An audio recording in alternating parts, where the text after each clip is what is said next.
Welcome to the Research Culture Uncovered podcast, where in every episode we explore what is research culture and what should it be. You'll hear thoughts and opinions from a range of contributors to help you change research culture into what you want it to be. Hi, it's Nick, and for those who don't know me yet, I'm Open Research Advisor based in the library here at the University of Leeds. You're joining us in Season 3 of the Research Culture Uncovered podcast. We'll be speaking to colleagues from both the University of Leeds and from other universities and organisations about open research, what it is, how it's practiced in different disciplines, and how it relates to research culture. If you haven't already, you can catch up with Season 1, which was an introduction to the podcast and to my co-hosts, and Season 2 with my colleague Tony Bromley, who was in conversation with a number of presenters from the REDS Conference of 2022. That's the Researcher Education and Development Scholarship International Conference held here in Leeds. But now I'd like to introduce my guest for today, Dr Madeleine Pownall, a lecturer here at Leeds in the School of Psychology. Dr Pownall completed her PhD this year in 2022 in social psychology. She is a Leeds Institute for Teaching Excellence Fellow, that's LIGHT for short, and has contributed extensively to the Framework for Open and Reproducible Research Training, or FORT for short. So welcome to the podcast, Maddi. Is it okay to call you Maddi? Yeah, please do. And thank you for taking the time to talk to us. Thank you. I'm pleased to be here. So perhaps we'll get onto your work with LIGHT and the FORT communities. But firstly, congratulations on being HE Psychology Teacher of the Year 2022, which I spotted on Twitter. Yeah, that was recently. And part of that was actually about some of the open research teaching bits that I do. So yeah, thank you. Congratulations. And I suppose that is related to teaching, which we'll come on to. I want to talk to you about teaching and open research skills in the curriculum and that kind of thing. But perhaps to start with, a little bit on your academic background. As I say, you are a lecturer here in the School of Psychology, but you only quite recently finished your PhD. Yeah, so I joined the School of Psychology in 2018, and I had like a split postgraduate researcher with teaching contract. So it meant that when I first joined, I did a lot of undergraduate teaching, mainly research skills, statistics, things like that. And my PhD was in kind of like hardline social psychology, so sort of experimental social psychology, and then gradually more qualitative stuff. But one of the main theories that I was using in my PhD was called stereotype threat theory, which kind of unbeknownst to me, or I quickly learned, very quickly became the kind of like poster child for psychology's replication crisis. So I started this PhD in 2018. I didn't know a huge amount about like open research, open science, and then really quickly had to learn because I kind of found myself being embroiled in conversations about like reproducibility and replication and all of that kind of stuff. So it was mainly from then that I then developed an interest in open research, open science, rigorous research, all of this stuff. And now that's kind of what I do. So I finished my PhD in April of this year, and now I'm a full-time teaching scholarship lecturer.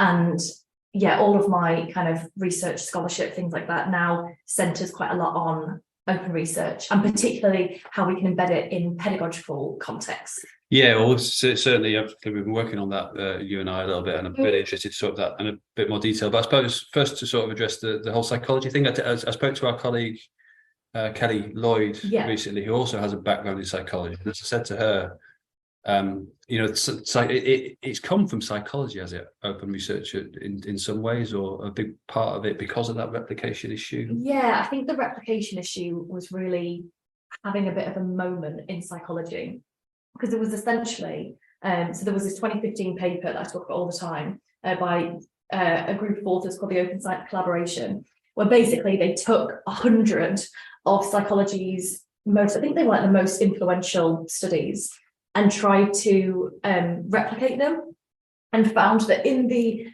original studies was something like 97 or something % of the studies had significant results. So they found what they expected to find. But then when they tried to replicate them, it was something like 36%. So there was this whole kind of conversation movement moment after that paper, where I think psychology, particularly social psychology, started really seriously asking itself, well, what does it mean if we can't replicate some of our most influential findings?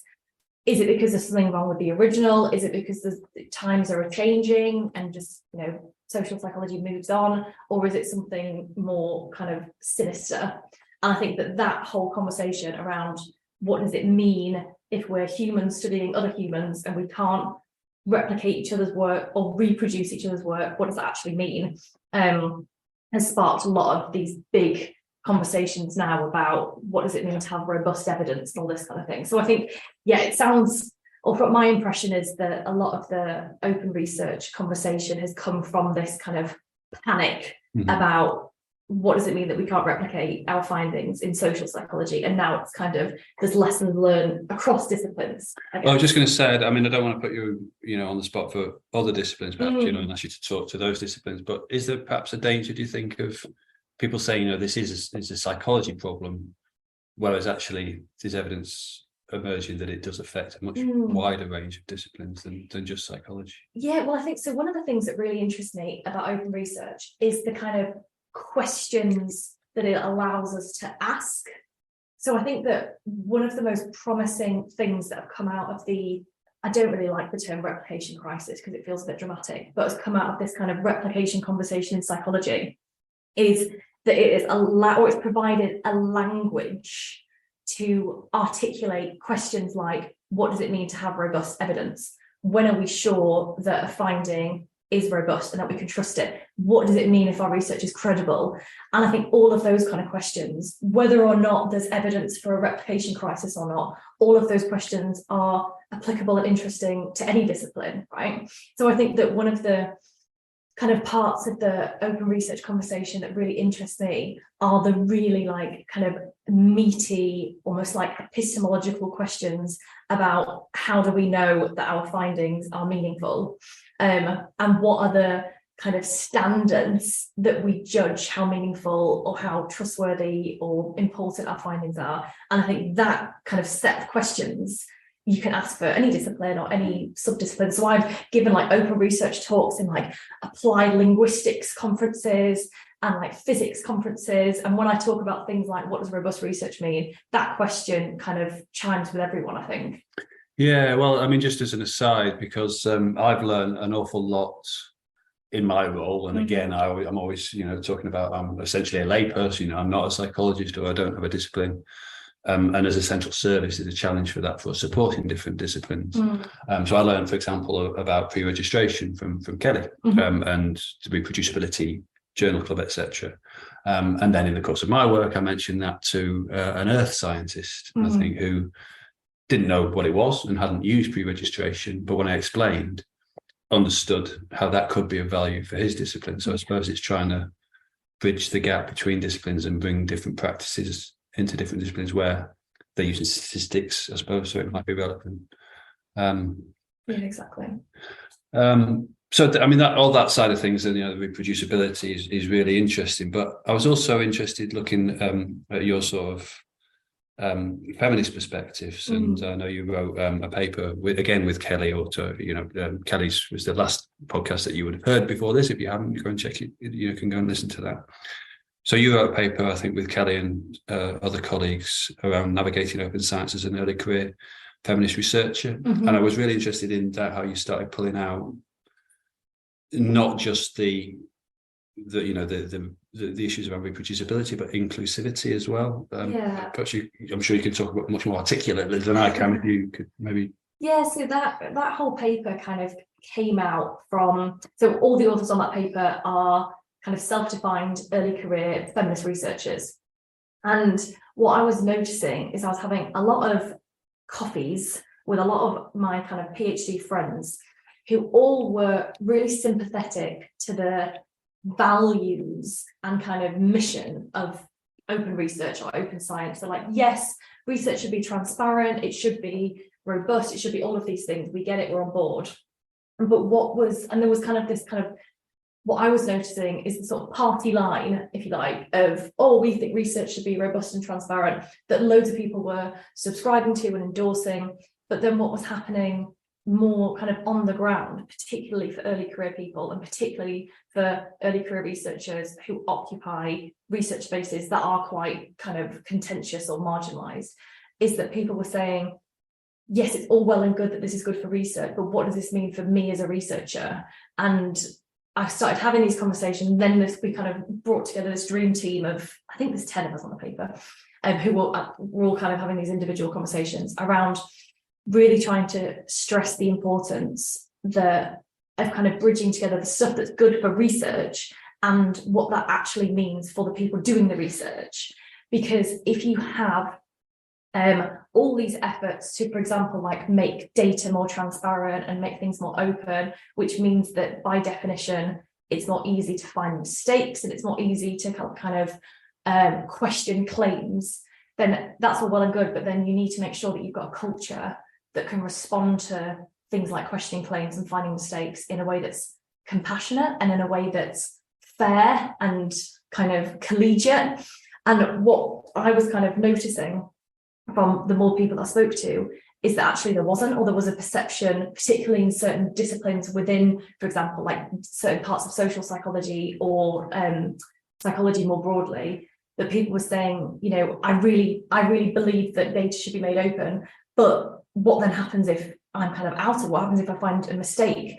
And there were a couple of notable examples of early career feminist researchers who, particularly on things like platforms like Twitter, were really experiencing like proper hostility and aggression in the name of like open science. So we kind of wrote that paper to try and center those experiences of basically just trying to kind of remind the field that when we're talking about research, it's not done in a vacuum, like it's done by humans, and the need to kind of humanize and make compassionate our research culture above and beyond caring about the actual integrity of the research itself.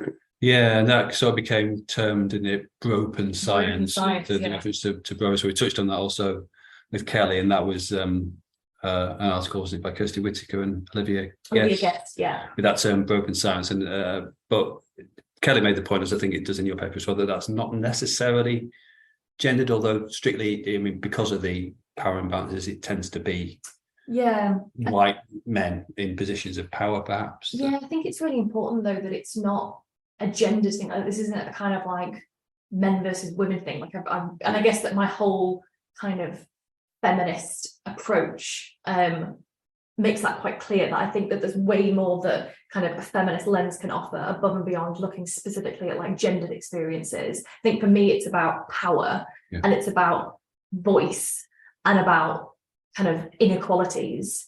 And Kirsty Whitaker and Olivia Guest make it really clear in their when they first coined the term broken science in a article in The Psychologist, that they're like, not all bros are men and not all men are bros or something. And I think that feels quite important, because it is a little bit kind of tongue-in-cheek, colloquial, this is the thing. But I think what has been really powerful is it has given, I guess, people like me and people like my early career colleagues, and not early career colleagues, just colleagues, a kind of set of, or I guess a language to articulate that kind of feeling of, I don't really know if this culture is safe for me to be really transparent. Being exposed. And being exposed and being, so whenever I talk about like broken science, I always have this slide that kind of has a scale, and on one axis there's like research and vulnerability, and another there's research transparency. And I think they are almost a direct correlation with, yes, it's great to be as transparent as we can be, but at least we need to have a bit of a conversation about what that means in terms of vulnerability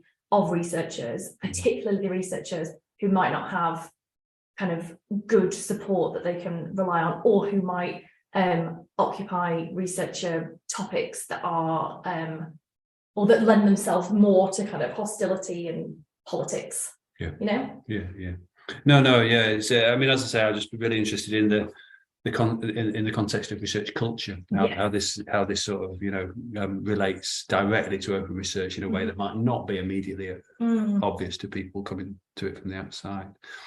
So you sort of explained how you became interested in open research through your PhD, etc. And then I think you've become involved with quite a lot of communities. I mean, there's a lot happening in the open research space, isn't there, at the moment, or the open science space. So one of the ones we mentioned was Fort. Perhaps tell us a little bit about Fort, or maybe some of the other organisations you're part of. So I guess I kind of went through my PhD and was interested in open research. I was kind of forced to be interested in open research because nothing was replicating.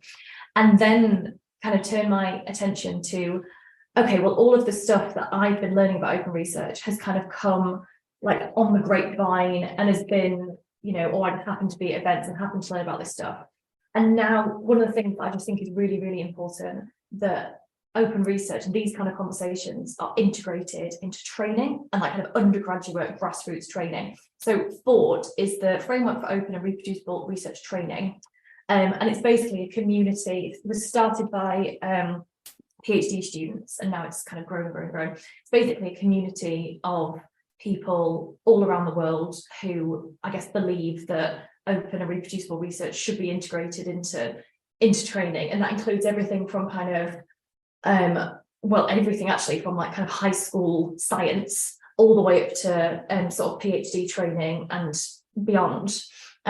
So we do things like there's different projects that are happening. So I led a project in FORT that was all about articulating the impact of open research on student outcomes. There's a whole load of work being done in FORT around like EDI issues and neurodiversity, that we run systematic reviews, we write papers, we do studies. Like, it's a really kind of productive community, as well as being a space where people can chat. So I think getting involved with FORT was one of the best things that I ever did, because it is a proper kind of big team science initiative, if you like. So we actually produce things as a collective, which I think is quite powerful. Yeah, and you did a talk for us, which I'll put show notes on this when it goes out. So I'll link to the talk you did for us on how does open research impact student outcomes, and you talked in a lot more detail in that talk, didn't you, about that particular paper and the approach and the methodology to that kind of thing. I think you touched on three aspects. I mean, it might be worth just revisiting now, if that's okay. I mean, scientific literacies, student engagement, and attitudes towards science were the three things you were interested in. Do you want to tell us a little bit about? Yeah, sure. So that whole project, so this came from, so most of the projects that happen with FORT come from some kind of conversation on our Slack channel, and then someone says, right, let's do it. This will be our next thing. And a few people were saying in the community that they really get the kind of moral case for why we should integrate open research into the curriculum or into training or whatever. So like, it's good for science, and we need science to be transparent and all of this kind of stuff.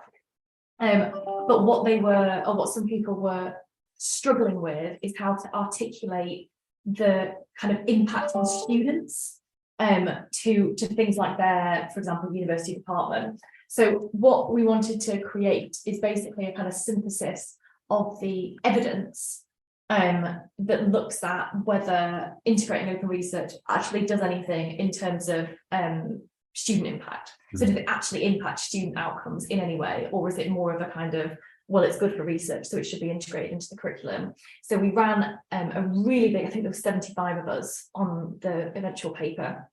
We ran a really big systematic review that looked across those three different domains. So attitudes towards science, so does it impact how students trust science, whether they think it's credible, whether they want to have a career in science? Does it impact their engagement? So do they like their studies more? Are they more motivated? They're more interested? And does it impact statistical literacy? So are they able to do stats better if it's taught in an open research way? And one of the big things from that review that we highlighted is the lack of good evidence. So now we are kind of working more on, I guess, trying to like fill that gap in the evidence, and to really advocate for like good empirical, robust investigations about what does integrating open research actually do for student outcomes.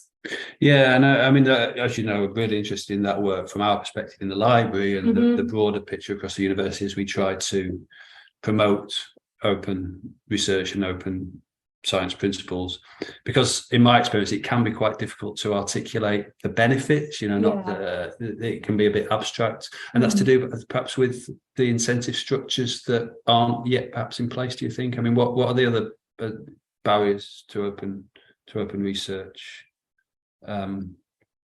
systemic issues with what for researchers or for students? Well, I suppose that's I'm sort of thinking out loud, but are they related? I mean, they are, aren't they? I suppose, because there's people like you who are obviously and passionate about open science and are in a position to be able to teach your students, but do we perhaps lack the skills across the university to teach them? I don't know. As I say, I just it's interesting to think about how we can embed this on the practical side, I suppose. We talked about your paper and need more evidence, etc. But what can we?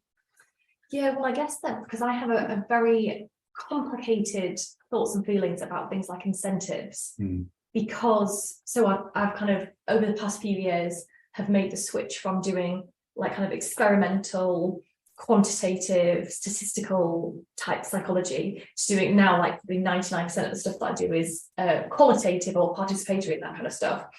And actually what that's meant is that there's loads of open research practices that all of a sudden are just not compatible with the kind of research that I do, and not in a way that, it's because I need to think about it more, or because I need to front load the work or need more time or more training, just purely because it's just not compatible. It doesn't make sense to, for example, pre-register some of my qualitative work because it's really exploratory and it doesn't add anything. Yeah. And so I've kind of come from a place a few years ago when I was really advocating for like there needs to be the kind of really formal top-down incentives for like engagement in open research, to now thinking, actually there's some really legitimate reasons why people can kind of happily opt out of some open research practices. And I think the thing that the royal we haven't yet figured out is how to differentiate people who are thinking about open research and have kind of made the, epistemological, methodological, ontological, whatever, decision that open research practice isn't appropriate for them, versus the people who don't engage with open research because they either kind of need more training or because they haven't heard of it or because they don't want to. So, I think that feels like where the collective we, are kind of at with incentives. Because it is like there's a lot, and I've written about this quite a lot recently, that there are a lot of open research practices that just don't make sense for some qualitative research. And some of my colleagues say this and they're like, but it kind of does make sense because it's flexible, but it doesn't. For me, most open research practices should be aiming to kind of reduce questionable research practices. And if the questionable research practice isn't relevant for your method, then what is the point of engaging with that tool? Does that make sense? Yeah, I mean, that nuance, I think, is a really important conversation. I mean, we've had similar conversations, I think, in the library, because I keep sort of saying, we keep talking about open, and immediately that switches people off. People, that can't be open. Yeah. So we talk about fair data, for example, which isn't necessarily open, but the language of open can perhaps feel exclusionary. And I had a conversation with Kelly again, actually, just to mention Kelly again. So a paper that she did in qualitative interviews, and she, the ethics around anonymizing those and making sure that was all done ethically. I mean, it's a major issue for us in this team, actually, trying to manage that kind of thing. And you've touched on it in your paper as well, I think, that sort of suggesting that actually a career feminist researchers might be actually doing that more qualitative research as well. So there's a cultural aspect to the type of research that different demographics are doing as well, perhaps. Exactly. And I think that there's a danger in the conversation around open research and qualitative research or creative research or participatory research that is kind of seems to be centering a bit around, these are all the ways that you can participate if you just think about it enough, or if you build it into your ethics or things like that. And actually what I would really welcome is a bit more of a kind of nuance, as you say, appreciation that, yes, there's all of these open research practices in a kind of buffet, and actually not all of them will be appropriate and not all of them will be relevant. And that kind of goes beyond, it's because you need time and training, and more because you can make an informed decision about actually that tool or practice isn't appropriate or isn't relevant. So I think that kind of move to more like legitimizing opting out, which sounds counterintuitive. But I think it feels important in order to be really inclusive. you know? Yeah, no, I totally agree. And I think, you know, as you say, that the whole conversation around it incentivizing is problematic, or measuring, you know, how do we measure these things? But at the same time, there are existing incentives that are perhaps against the open agenda as well, you know, like that's true. Publish or perish, and just so again, it's a cultural aspect that, but trying to unpick those, I think, is very difficult. Yeah, and it's like we talk in the paper about a term that I don't know if we actually use this term, but about slope and science, which I really, really like. And I think that this whole move to slow down research feels really important. Like that feels like a really good progress. And I guess that kind of also by definition, like truly participatory research or citizen science or qualitative research is inherently slower. Like it's inherently more thoughtful and slower, and your data is richer and it takes longer to analyze and this kind of thing. So I do think that there's potential for the kind of open research conversations and some of the existing, I guess, kind of like feminist research principles, that they can be allies to one another.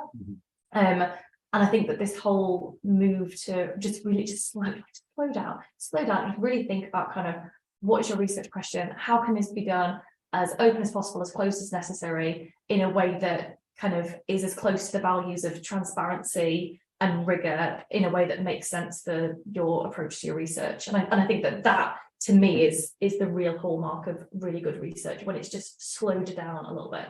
The concept of slow. I haven't heard the term slopen before, but slowing science down, and you know, and again, that's to do with the culture, isn't it? And the salami slicing and making and publishing rapidly, and maybe, you know, getting the best results and all that kind of stuff is part of the culture. So where I sort of took that back towards staff, perhaps away from students, but I suppose that's an interesting part of the conversation as well for me, because the conversations that we've had already around, you know, in my role and our team as a central service in the library, we support PGRs and staff. You know, we're not employed to support students, which will apply. You know, so again, how do we sort of collaborate, I suppose, in terms of encouraging better practice with students as well as staff? But perhaps just try and talk about that a little bit in terms of how we can perhaps embed it a bit in the curriculum. There's a program at Leeds called Curriculum Redefined, isn't there, that we're hoping to maybe leverage a little bit in this direction? Yeah, so part of my role is I'm a Curriculum Redefined lecturer. So what that means is that part of my job is to contribute to the kind of redesign of of our like psychology programs. So what we're doing with that is trying to really explicitly integrate open research into the curriculum. It is really hard. It's really hard because I guess because there's so many, like in psychology, there's so many students and there's 3 years, and then in terms of like the major project at the end of third year or in third year, there's so many different supervisors. So trying to kind of have a kind of cohesive, like, these are our principles and this is what matters and this is what we think research should be, in a way that's inclusive to all research methods, in a way that it doesn't make for a kind of confusing or disjointed student experience, is really difficult. Because it's a bit like, I mean, one of the lectures that I do currently, I think is in like week 2 of students when they first join on the BSc in psychology, is I talk to them about replication and reproducibility and open research.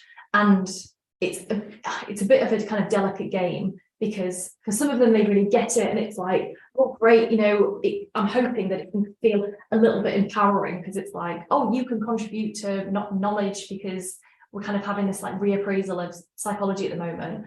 But I'm also very aware that I'm sure that there's some students who are sort of, it feels, or that kind of lack of, not necessarily credibility, but lack of concrete answers, unsettling, can feel a bit unsettling. So I definitely think that with Curriculum Redefined, we've got our work cut out for us to try and think, instead of just trying to kind of sprinkle it across the curriculum that already exists, what would this actually look like if we kind of integrate the principles of open research from day one in terms of how we structure the curriculum, what we teach, how we teach. So we're only kind of a few months into that process. But I think it'd be really interesting to see what that looks like. And I guess you're just talking from a psychology perspective, because again, immediately I'm naturally trying to think broader than that, and how can we bring that into other disciplines? I guess there's no easy answer to that. It's just we need to take a sort of longitudinal view and take it one step at a time, and hopefully the things that you learn from doing it in psychology, we can try to extend to other disciplines. And I think as well, it's really important to me that open research, or that engagement in open research, doesn't become about kind of ticking boxes of like practices. Like open research doesn't mean you pre-register or that you make your data open. It means that you are kind of attentive to principles like transparency and openness and fair data, and those kind of more like abstract principles about how we do research, rather than you have engaged in X, Y, and Z behaviour. So I think I would really kind of encourage, particularly curriculum redefined colleagues, but also everyone, to think about, well, it might mean that, free registration doesn't make sense for your discipline, or you don't work with data, so open data doesn't make sense.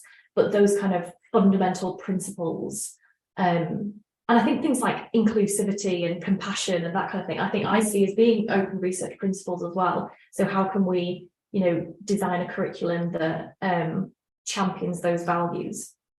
Yeah, and again, I don't want to throw too much of a curveball, but I'm just thinking out loud. To what extent is this relevant, do you think, outside the academy, or is it? What I'm thinking of, I suppose, is again public trust in science. It just made me think when you were talking about your students, it might be unsettling that all the lack of perhaps scientific literacy, and that all scientists think something different. So how can we believe what they say or trust what they say? Through the COVID pandemic or whatever it might be. I mean, is there a bigger societal question? That's a big question. I think that's above my pay grade, but that's a big question. Yeah, because I think things like all the things we looked at in the systematic review around like engagement, attitudes towards science, scientific literacies, that beyond kind of what does that look like for undergraduate students, that those kind of things, you'd hope that there's some kind of initiative to combat those just generally in the public.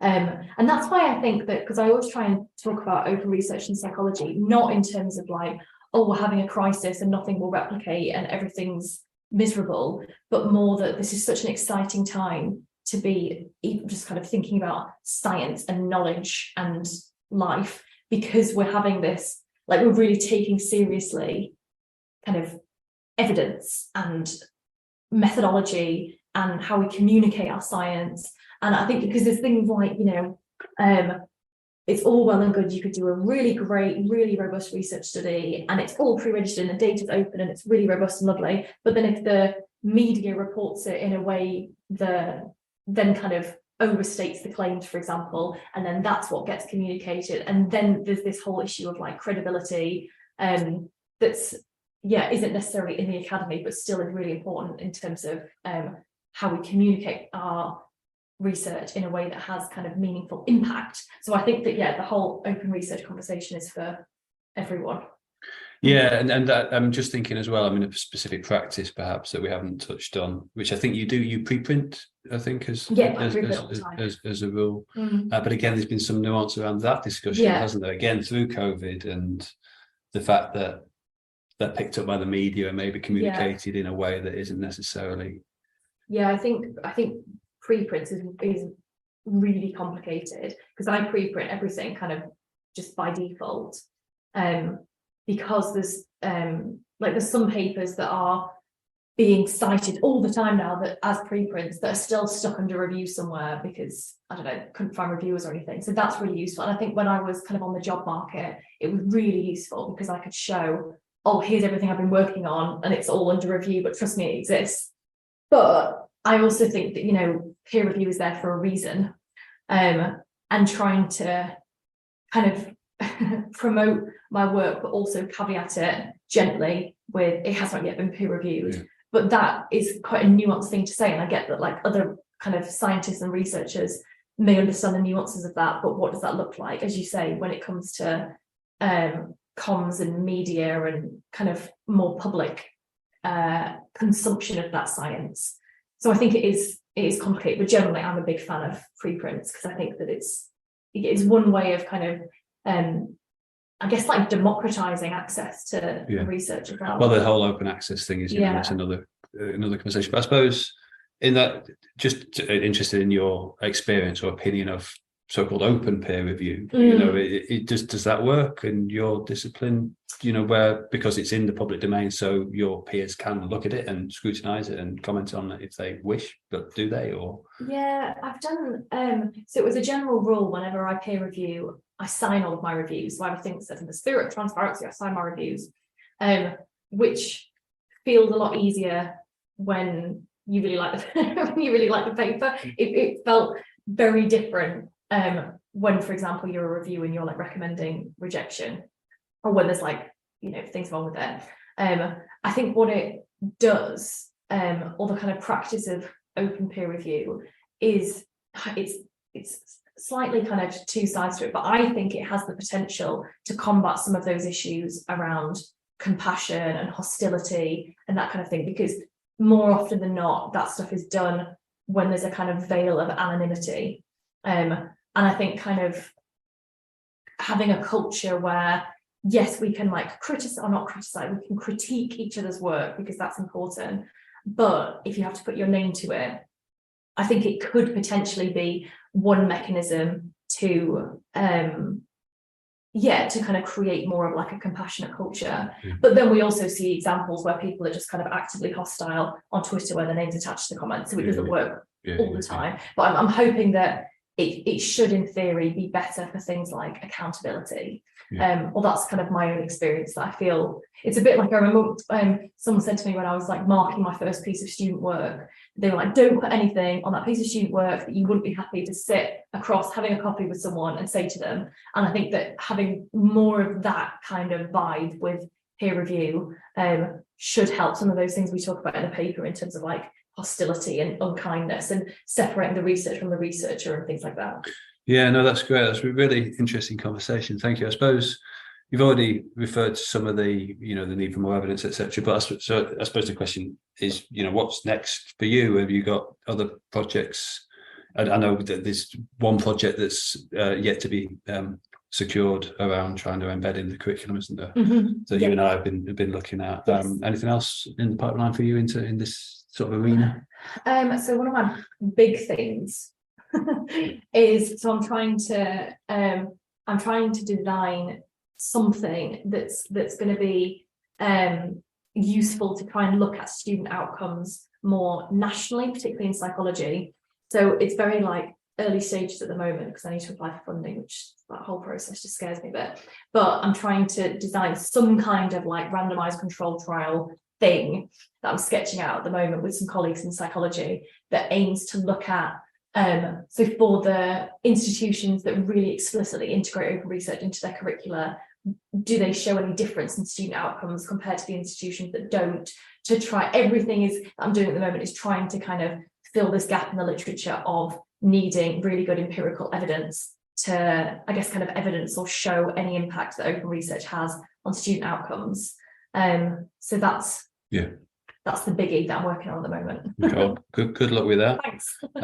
So no, that's been really interesting. As I say, a lot of, I think, really interesting themes of how it sort of, how open research really is part of research culture that, hopefully explore with you in more detail in the future. So, but thank you for that. Thanks very much for your time, and I'll let you get on. Thank you. Okay, thanks for having me. Thanks for listening to the Research Culture Uncovered podcast.